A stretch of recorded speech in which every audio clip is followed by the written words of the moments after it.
Welcome to this explainer. Look, we're going to unlock 20 incredibly challenging vocabulary words today. But don't worry, we're absolutely not going to do it by rote memorization or, staring blankly at some boring list. Nope. We're going to anchor these words to unbelievable real-world stories and classic literature. By the time we wrap up, these definitions are going to be permanently etched in your mind. So let's dive right in. The absolute biggest hurdle in expanding our lexicon is trying to retain isolated, disconnected information.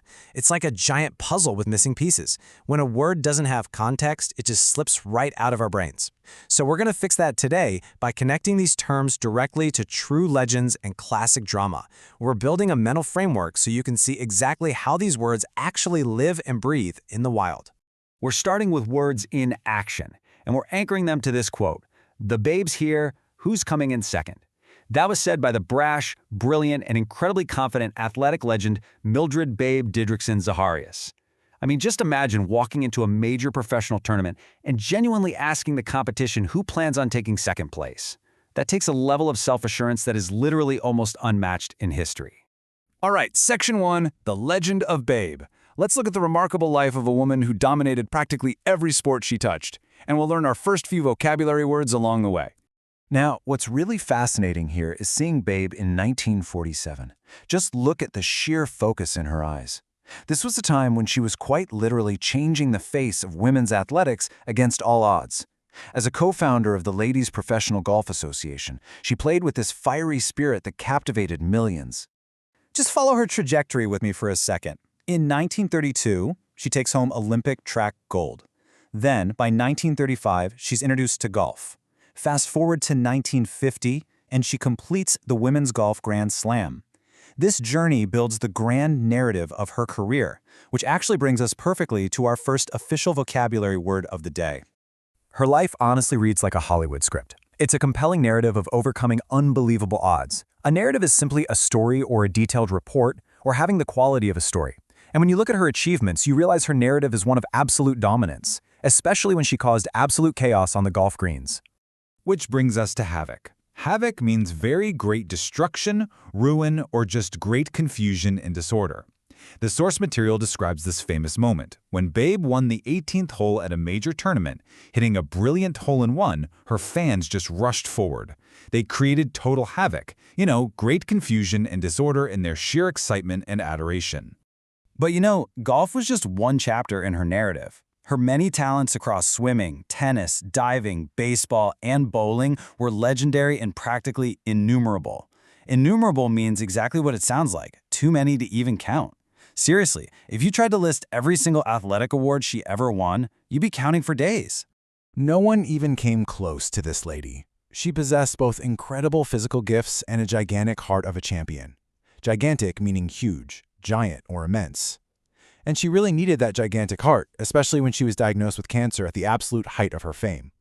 Doctors said she'd never play again, but, they severely underestimated her immense, gigantic willpower. All right, moving on to Section 2, Conflict and Resolution. Let's explore some words related to conflict and resolution by looking at their synonyms and antonyms. Notice how a stalemate brings action to an impossible standstill. It's a standoff or a draw where no one really wins. On the flip side, we have a pact, which is an alliance or a deal that pushes progress forward. In Babe's narrative, rather than accepting a stalemate with her illness, she made a pact with her husband to undergo surgery and fight her way back to the fairway. Okay, Section 3, Crime and Consequence. Let's shift to another thematic group from our vocabulary list, dealing with rules, misdeeds, and human attitudes. Here we're contrasting a vindictive or a spiteful and malicious nature with a forgiving one. A vindictive person holds a grudge. And below that, we playfully contrast a door left ajar, meaning partly open, versus one that's closed tight. When Babe was recovering, she swore she would keep the door to her career ajar, just open enough to guarantee her return. And this brilliantly illustrates our next word, infamous, which means very wicked, disgraceful, or shameful. It's fame, but, for a totally bad reason. This word was actually used to describe Babe's scandalous, illegal shoulders-first high jump style back at the 1932 Olympics. That infamous technique actually cost her a third Olympic gold medal, dropping her to a silver, because the judges deemed her style a completely shameful break of the rules. So, Section 4, Vocabulary in Frankenstein.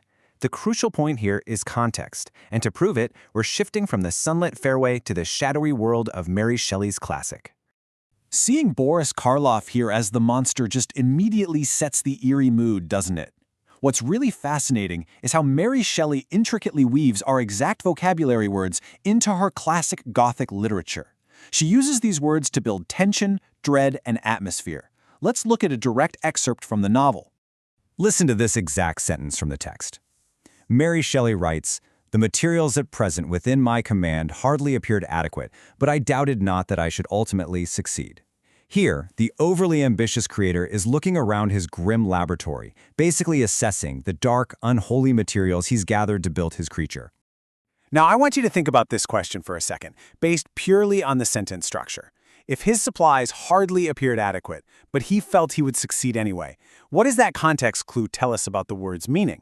If something is hardly adequate, what exactly is it lacking? Well, it tells us that adequate means sufficient or enough. He barely had a sufficient or adequate amount of gruesome supplies to build his monster. Actually, scratch that. By saying they hardly appeared adequate, Shelley is really emphasizing the completely reckless, rushed nature of his terrible experiment. All right, moving to Section 5, Master Your New Words. We've covered the dramatic highlights, but let's efficiently organize the remaining vocabulary words from Unit 11 into 2 easily memorable thematic buckets. Here we have our action words and missteps. To implore is to beg earnestly, just like friends implored Babe to slow down. To be lax is to be careless, and to mar is to damage or spoil an effort. To mull is to ponder something deeply. And finally, to wilt is to droop or lose vigor. And remember, despite her illness, Babe absolutely refused to wilt under the pressure. And finally, our nouns of life and society. A dialogue is a conversation, while an emblem stands as a symbol. A hearth represents the warm, safe fireside of a home. On the darker side, a misdemeanor is a minor crime or offense, which is certainly way less infamous than a major crime. And an overture is that critical opening move or proposal to start negotiations. So, we've journeyed from the golf greens of a sporting legend to the glooming laboratories of classic literature, all to see these words in action. You know, words really do shape our reality and our understanding of the whole shebang around us. So the question is, which of these 20 words will become part of your narrative today? Which one will you use to write your next chapter? Use them, practice them, and make them yours. Thanks for joining me on this explainer today.